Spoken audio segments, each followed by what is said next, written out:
My name is Meg Tuohey. Together we'll gather wisdom from a wide range of voices, thought leaders and seekers just like you. Through individual stories, we'll explore multiple categories of wisdom and uncover how the stripes of our experiences, both joyful and challenging and all that lies in between, intertwine to create a rich tapestry of life. So whether you're looking for inspiration, guidance, or simply a moment of reflection, you're in the right place. This is Wisdom Stripes. Welcome to the Wisdom Stripes podcast, where we explore the profound journeys of individuals who've emerged from life's challenges with hard-earned wisdom and resilience. I'm your host, Meg Tuohey, and I'm thrilled to share that this podcast is brought to you by the transformative program, The Wisdom Lab. If you're feeling stuck in painful patterns, desperately seeking a breakthrough, and yearning for the tools to shatter emotional barriers and reclaim your power, the Wisdom Lab is your answer. In just 4 hours, you'll discover how to tap into your inner wisdom, turn confusion into clarity, and unlock the profound personal growth you've been craving. No more band-aid solutions or surface-level advice. This is about deep, lasting transformation from the inside out. Ready to embark on this life-changing journey? Head to the show notes for an exclusive link to learn more. Let's unleash your wisdom together. Monica Hershaft is a health professional known for helping people resolve their mystery illnesses and restore body balance. She's the best-selling author of Treat the Source, Not the Symptom, and holds advanced certification in nutritional response testing. Now, Monica was raised in a strict vegan animal activist household, and Monica realized that the diet she once believed in was not only harming her health, but slowly killing her.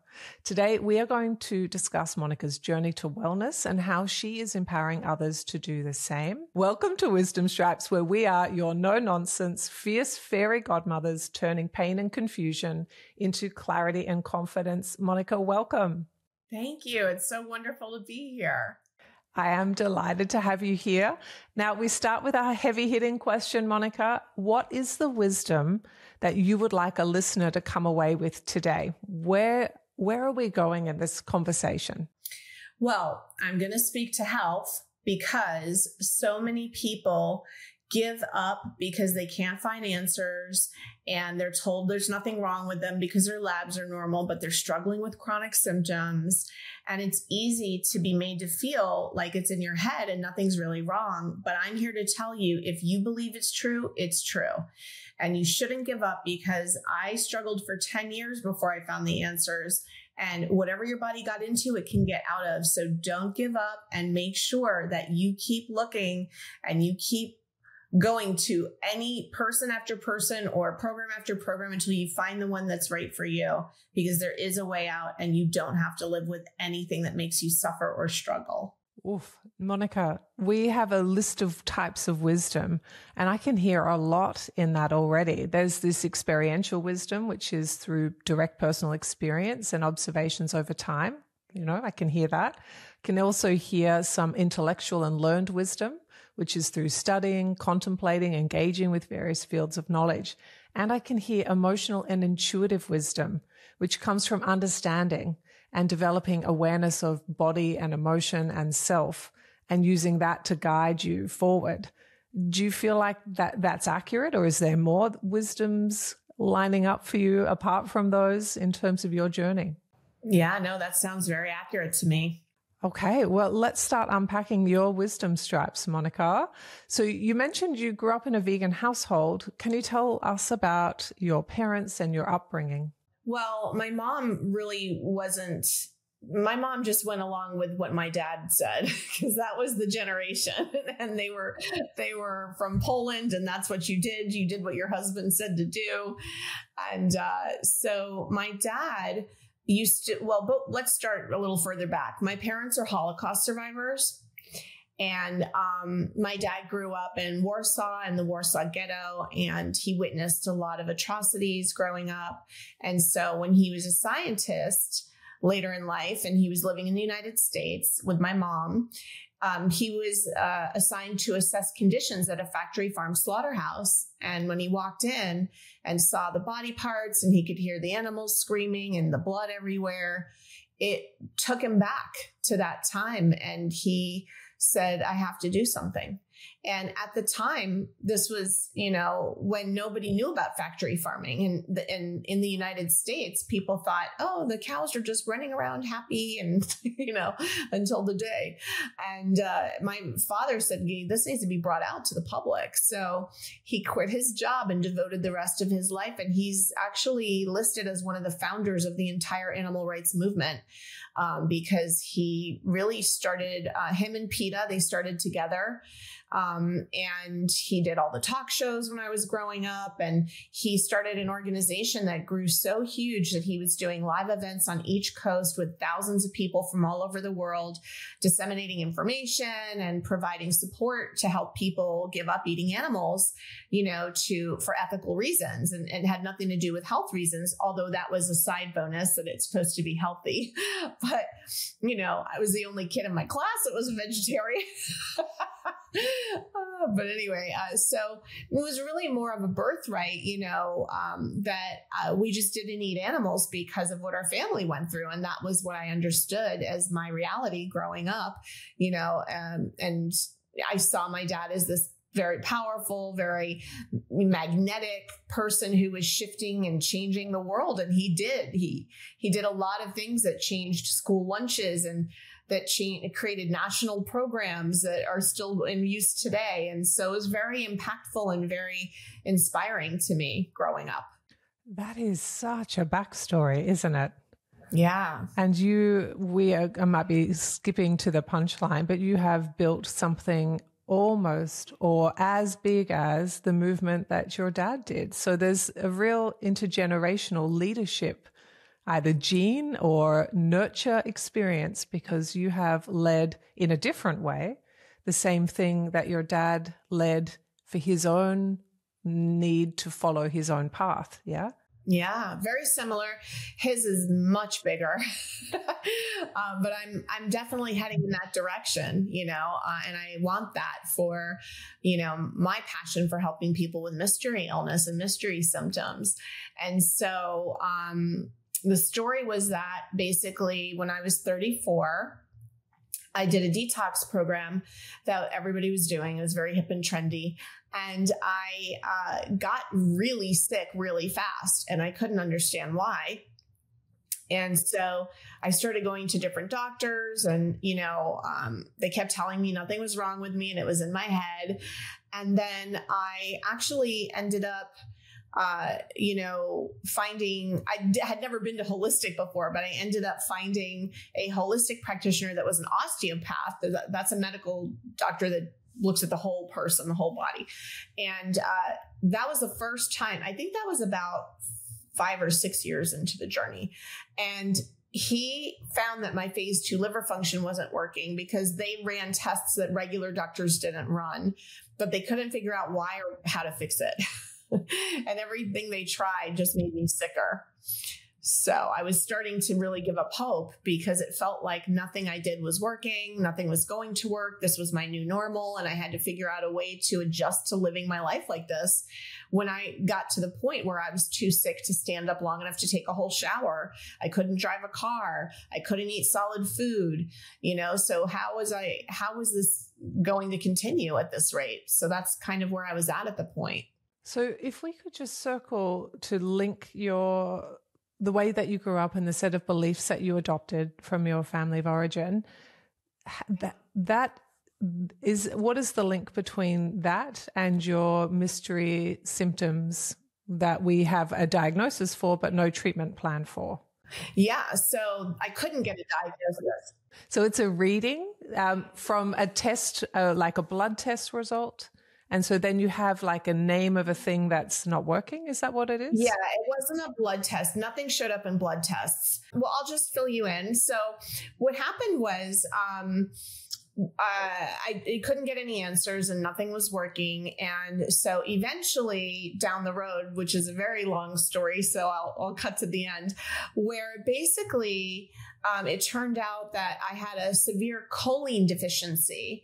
And choline is something you get from meat and eggs. But since my body developed without that, I had a choline deficiency. And the detox program I did, they were giving us a lot of supplements and including high doses of niacin, which is another supplement. Well, niacin and choline balance each other. So niacin makes you even more choline deficient.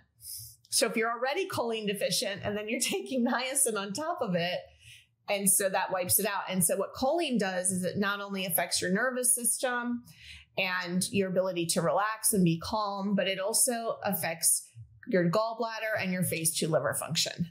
And so the choline deficiency is what was causing, I basically couldn't digest food. And that's why I couldn't eat solid food without excruciating pain. And I couldn't break down any fats at all. But nobody had determined that before, because when you go to the doctor's office, they just run normal labs. And if nothing shows up, then they don't actually check for any sort of deficiencies. That's just not what they do. It's not part of their repertoire. So, so basically that choline deficiency was the key to me getting my health back.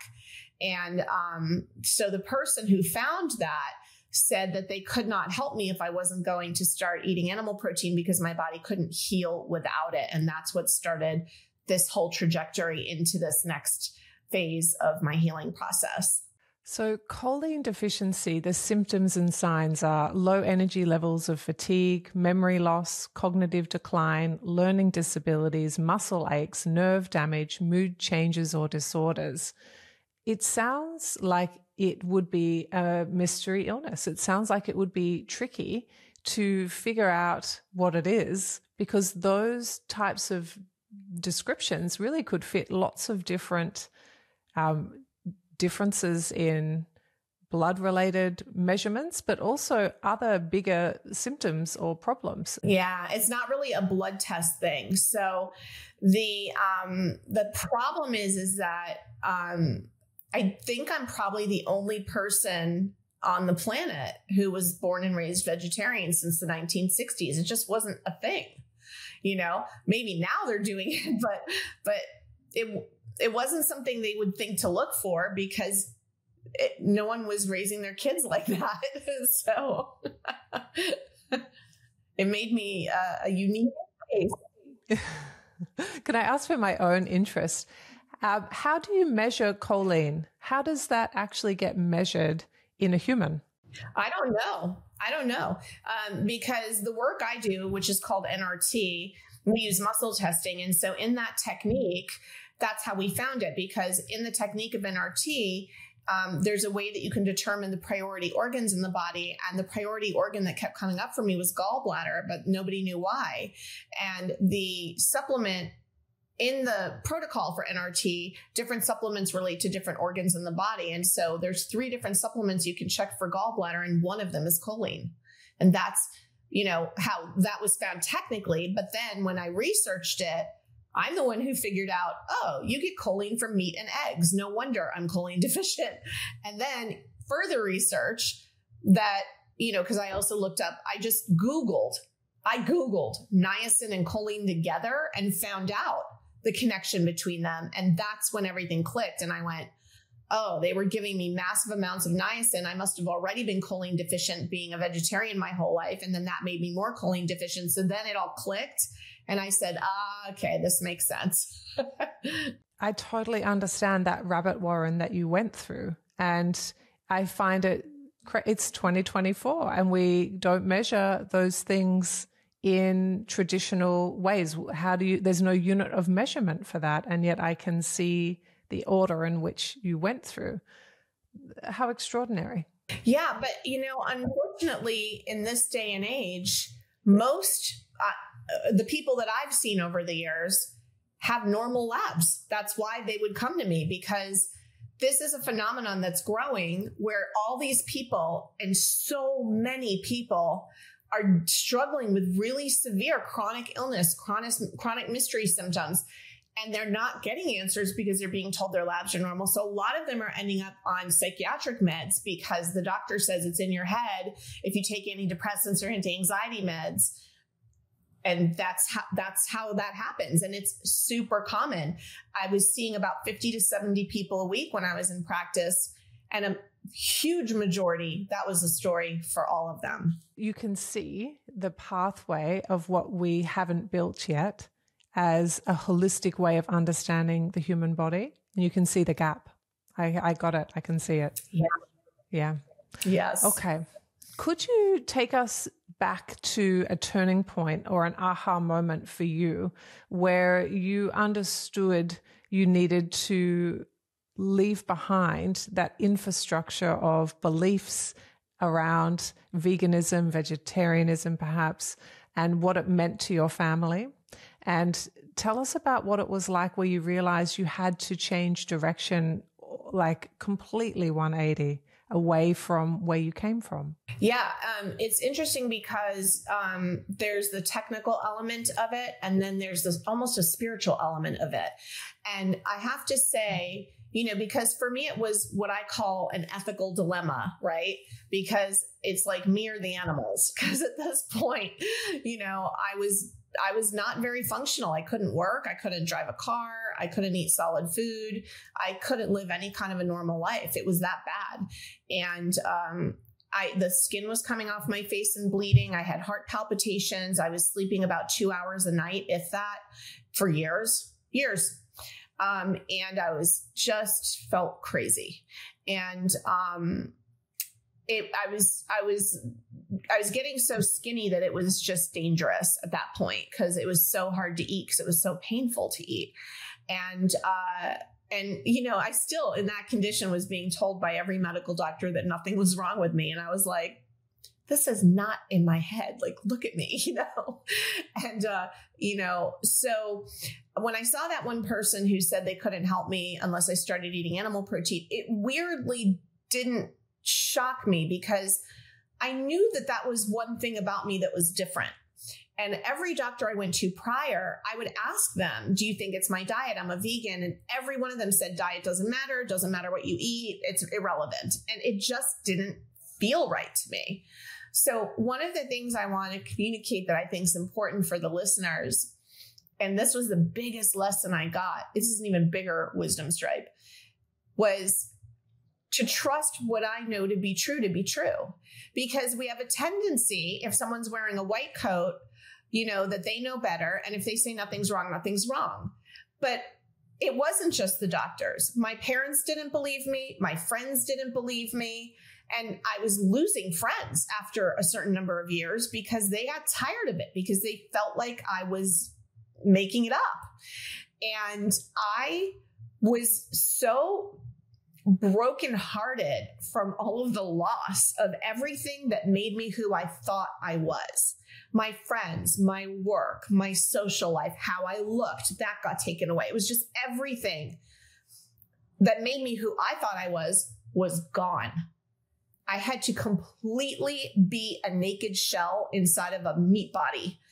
And from that perspective, I had to come to the realization that I either had to trust what I knew to be true or go into agreement that something was mentally wrong with me and I was crazy and I needed to be medicated, because that was a consensus. How old were you, Monica, when this happened, when you had that decision, that precipice? 40.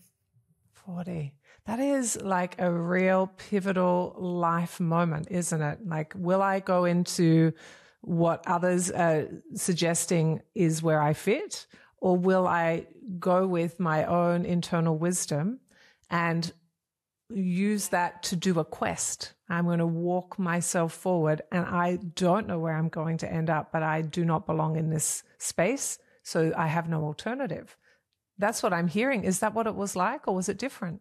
It was similar to that, but there's also the factor of, if you look at science, my dad's a scientist, right? So I was raised with a lot of logic, and I didn't have any spirituality growing up. A lot of the spirituality I developed through this experience, as well as my own search and research and just exploring, And so my dad at the time was staying with me because I was too sick to take care of myself or do laundry or anything. And he was driving me to doctor's appointments. So when this happened and this time to make this choice happened, he was actually living with me at the time. And I remember we left the doctor's office and he was like, well, if she wants you to eat meat, then we can't do this. We're going to have to keep looking. And I sat in the car and I was quiet the whole drive home. And then we got back to the house and I went up the stairs and my dad went into, the guest room and he was working on the computer. And I went into the bathroom and I closed the shower and I got on the phone and I said, Dr. Collins, I'll eat the meat. I'll eat the meat. Just don't tell my dad. And so then I went in and told him that she agreed to give it a chance with me as a vegetarian. And my life was at stake. I wasn't getting any better. I was just getting worse each year that went by. And this is years. And so I thought, well, here's the deal. I'll try it. And if it doesn't work, he never has to know. And I'll go back to being a vegan. If it does work, he cannot deny, because look how sick I've been for this many years. He's seen it firsthand. So either way, I had to take the chance. And as far as the ethical dilemma goes, how that came to be was a lot of the education and information I had from growing up learning about factory farming, which was that I was never going to eat animals that were factory farmed, conventional grown. I was only eating paleocentric animal protein. So I was doing, I wasn't doing any red meat at first. I was like, I said, I'm going to try to do this without the red meat. I'm just going to do fish and eggs and maybe some chicken and that's it. I was trying to think, well, they're a little less intelligent. So that was where my head was going.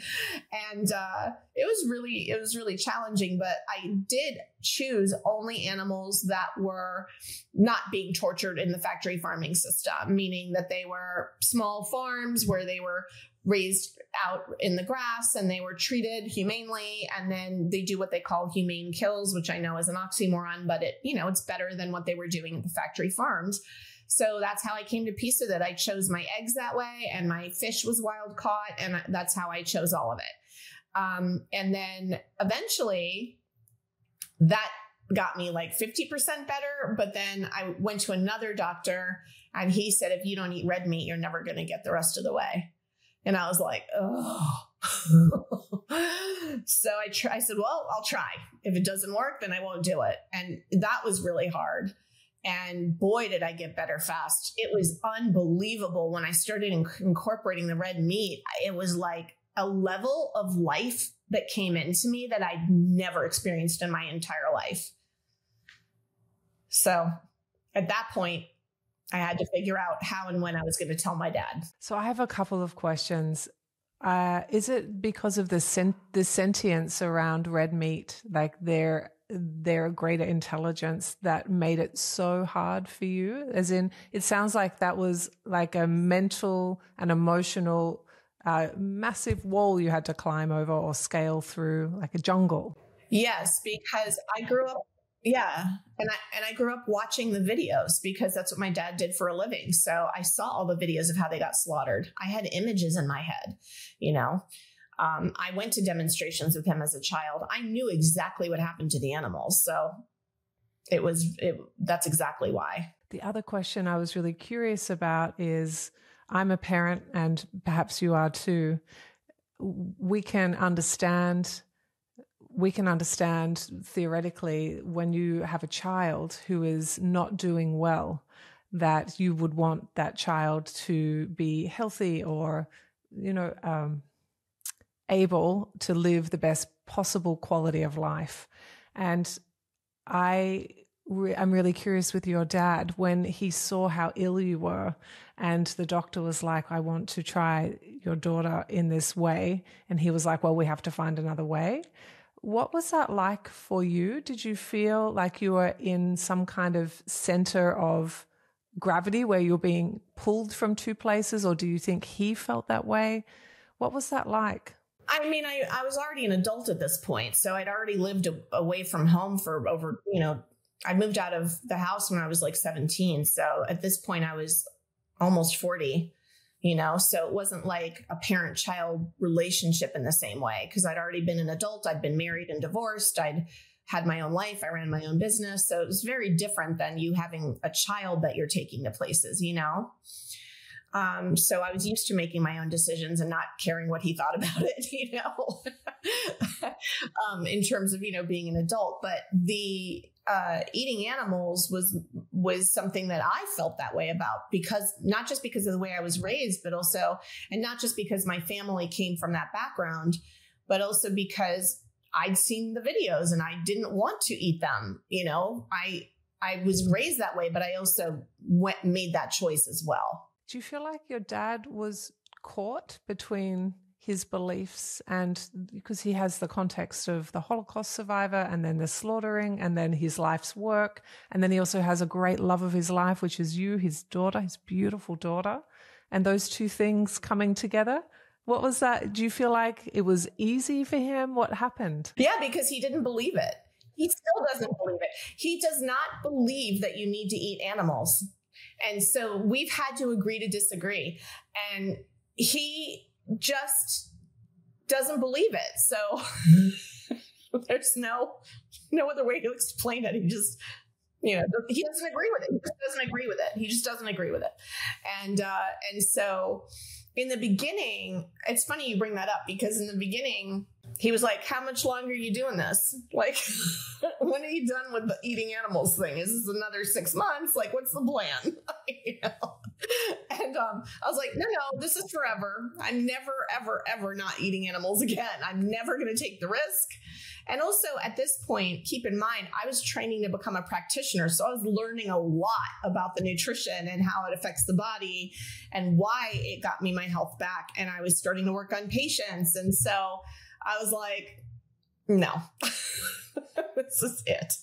Well, could I then ask you another question? Because I think there's a wisdom stripe within this bigger wisdom stripe, and that is how your organization of self.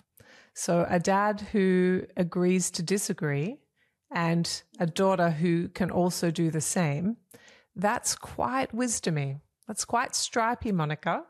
And I was wondering, could we talk in that space about how you got yourself to that place where you were genuinely able to allow him to be different from you, even though it had actually harmed you?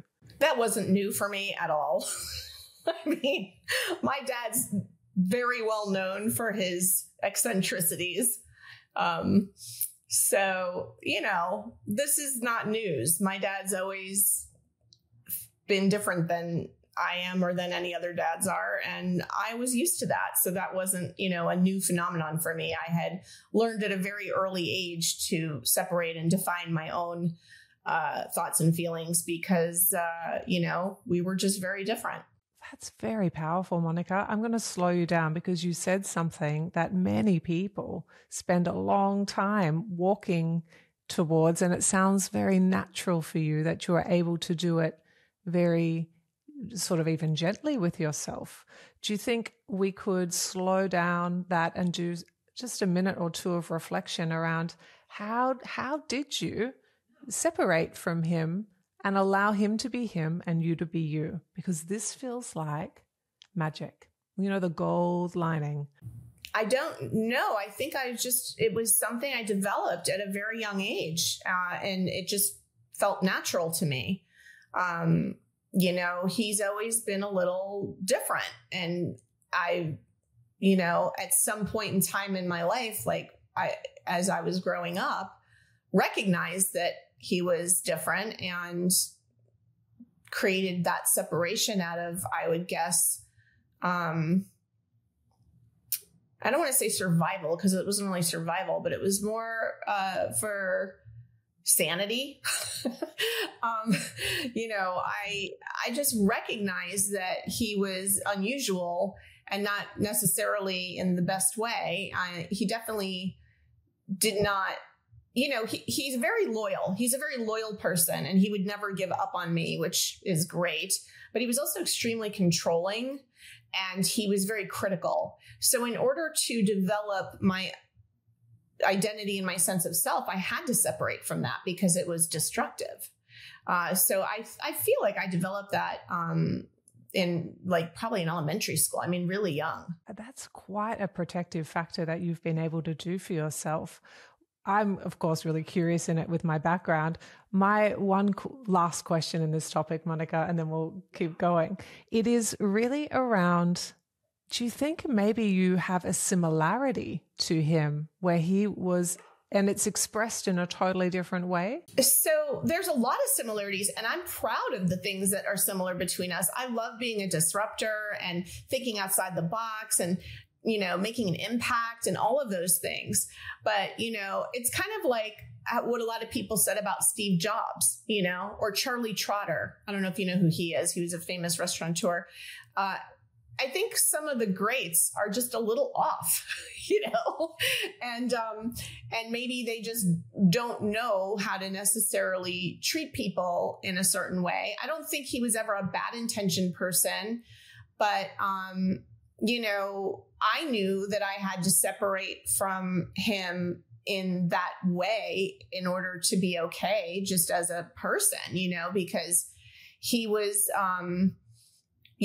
creating a lot of conflict and upset in the family that I just didn't want to participate in anymore. And I mean, I can tell you when the turning point was for that, because when you leave elementary school in the United States and you go into junior high, which is when you're about 12, you meet a whole new crop of friends. And so I had a new friend that I made at school, and her name was Perry. I remember her very well. She had curly blonde hair and blue eyes. And I was telling her what it was like at home. And she goes, "That's not normal." and no one had ever said that to me before. And I was like, And she goes, "You should come sleep over at my house and see what it's like at my house." So I went over to her house and I slept over, and it was heavenly. My dad was so restrictive and controlling and had me on such a schedule that I was just run ragged.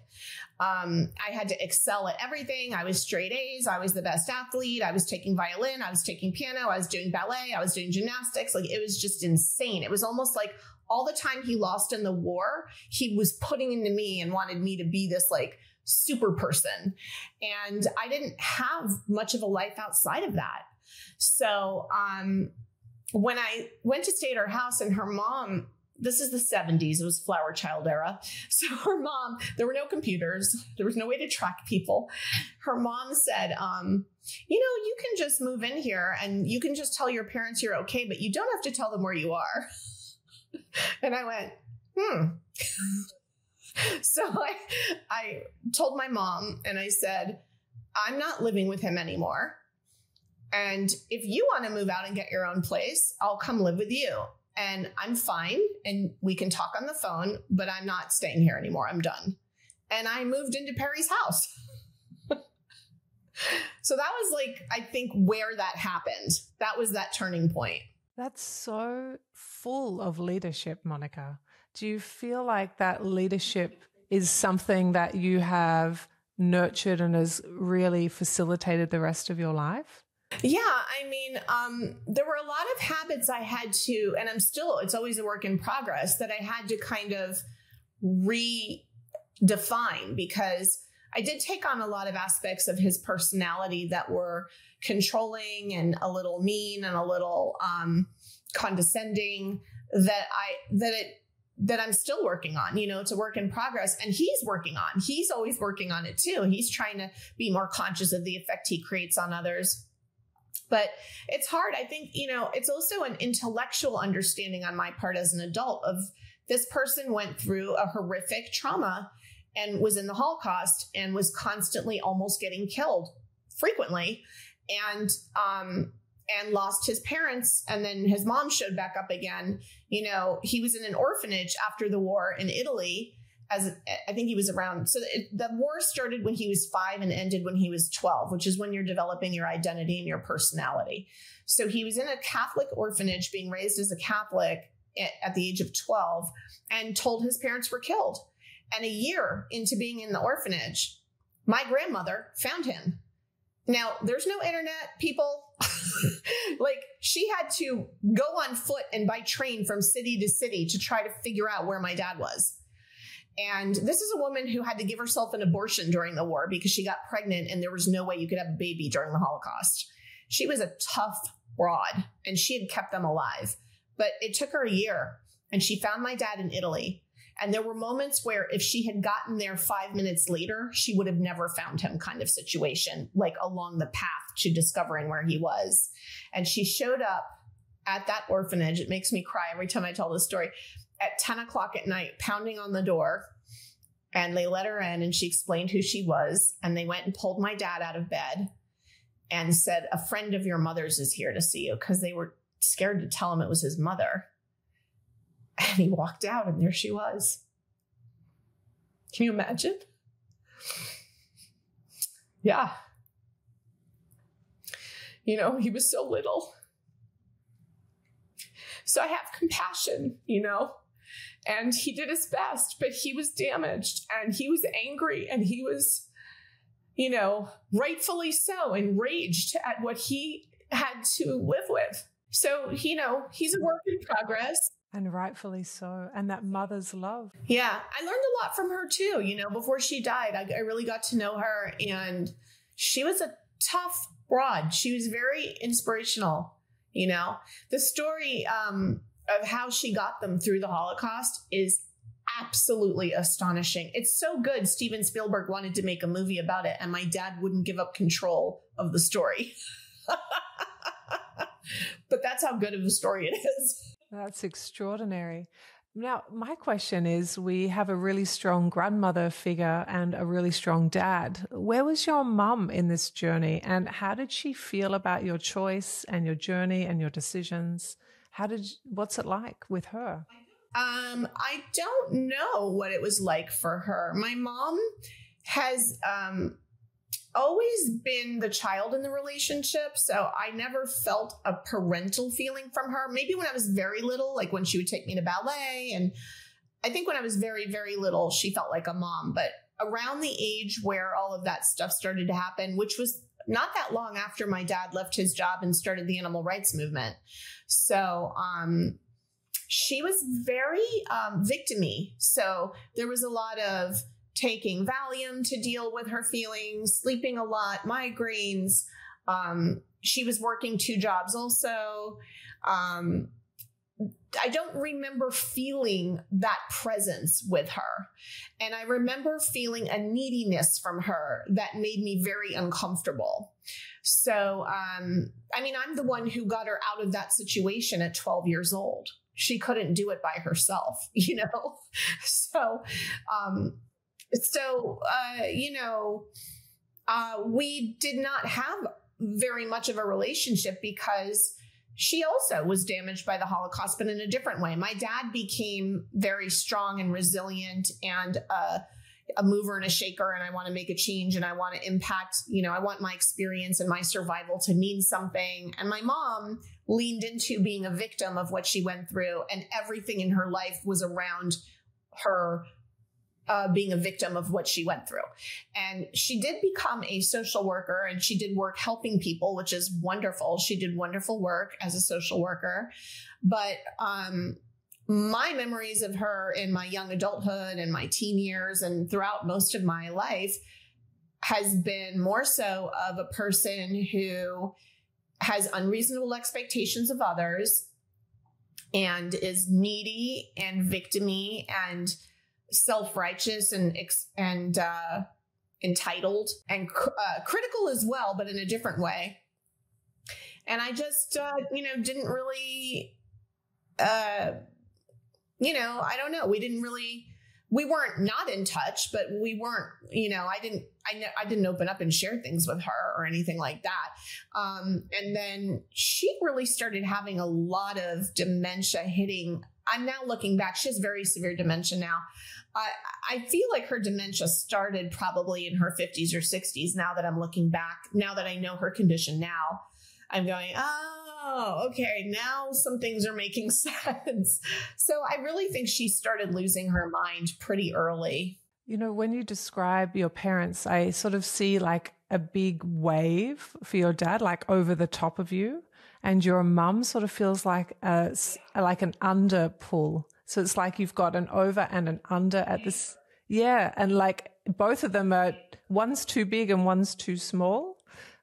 Is that an accurate description before I ask you the next question? To be totally honest, just did not really like my mom as a person.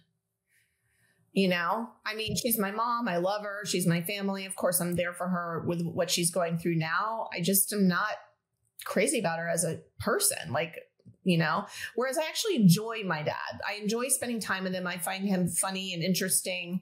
And we talk about work stuff and he can contribute to that in a really valuable way. He's excited about the stuff I'm doing. My mom's very self-absorbed. You know, my dad is genuinely interested in everything I'm doing. And I don't know if part of that issue with her is connected to I would guess I would call it mental illness, for lack of a better word, with the dementia, you know, or the damage she had growing up. I mean, who knows?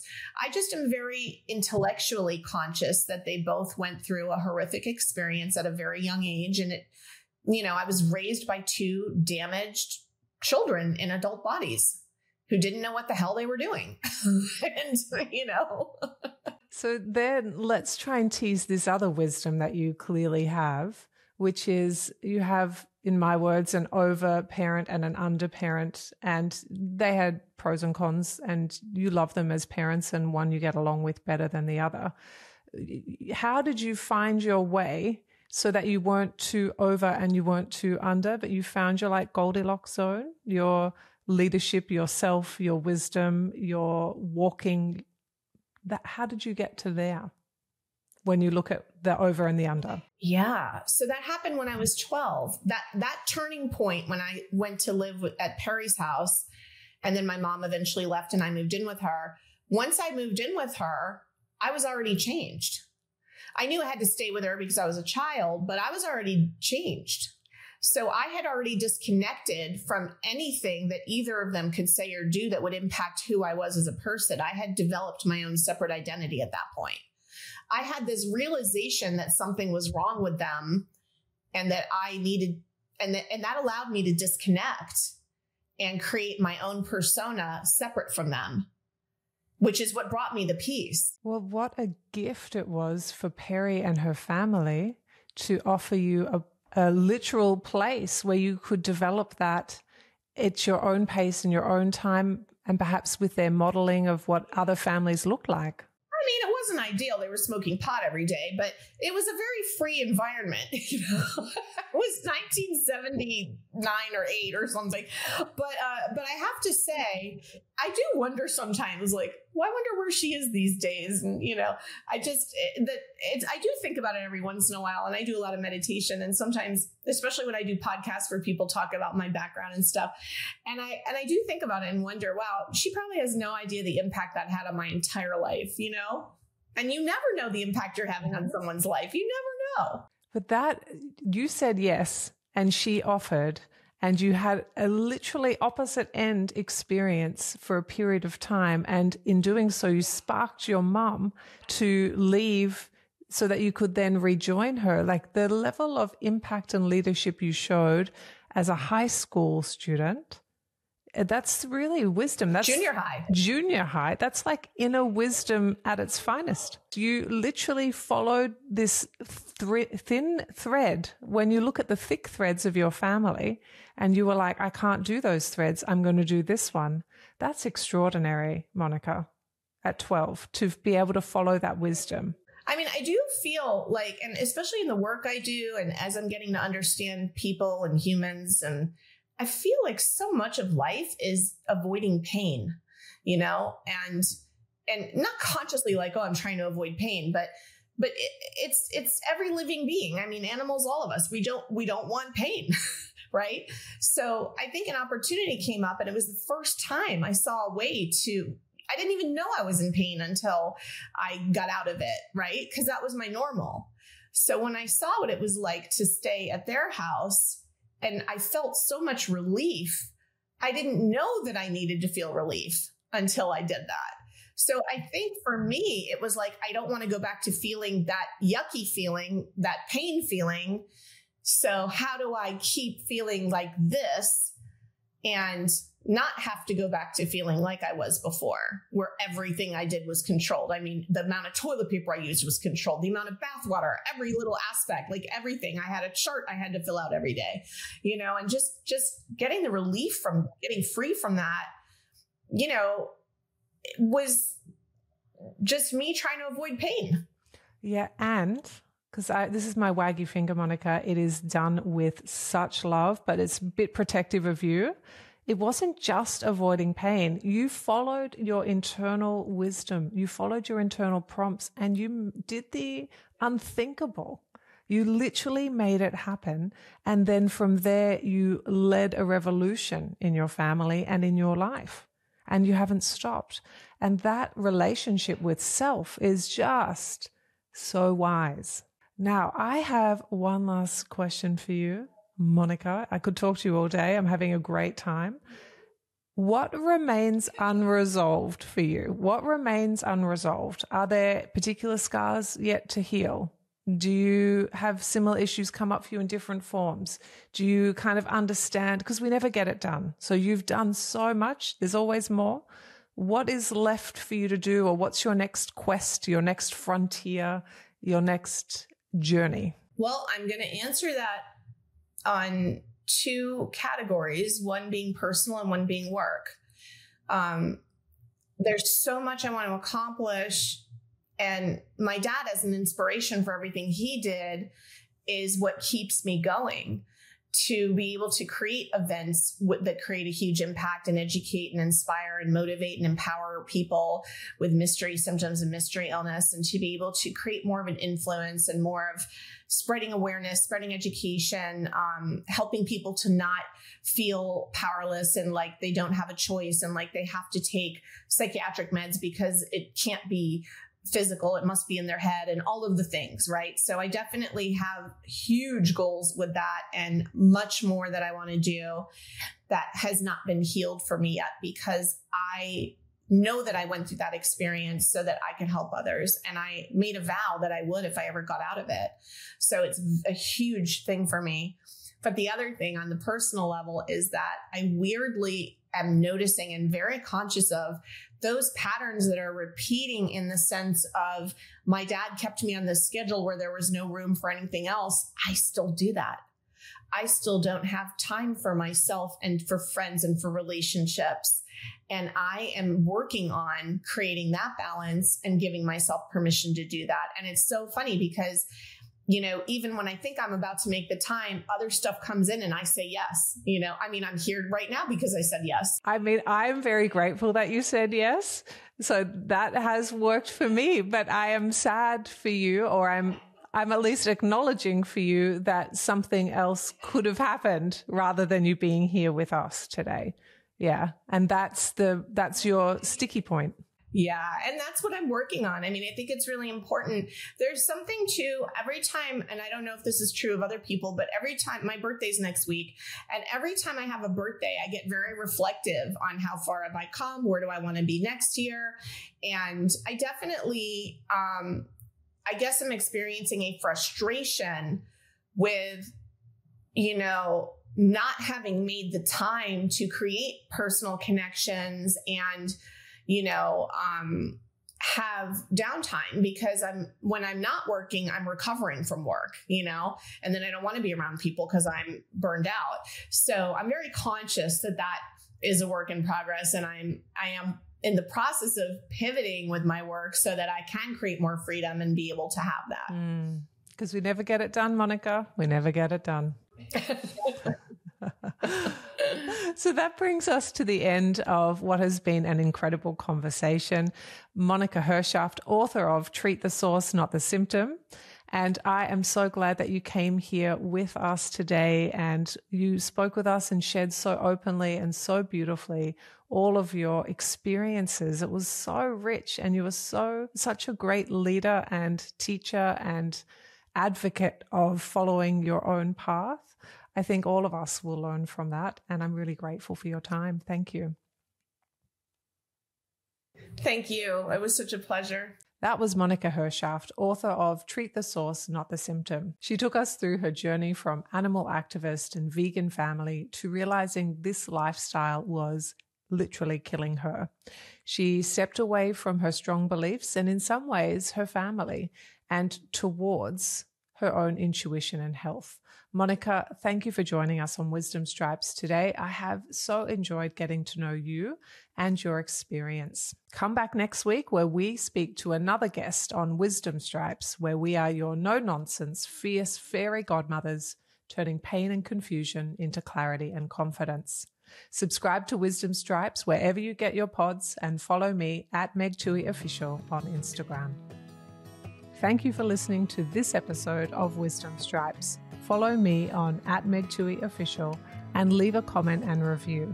I'm looking forward to meeting you here next time on Wisdom Stripes.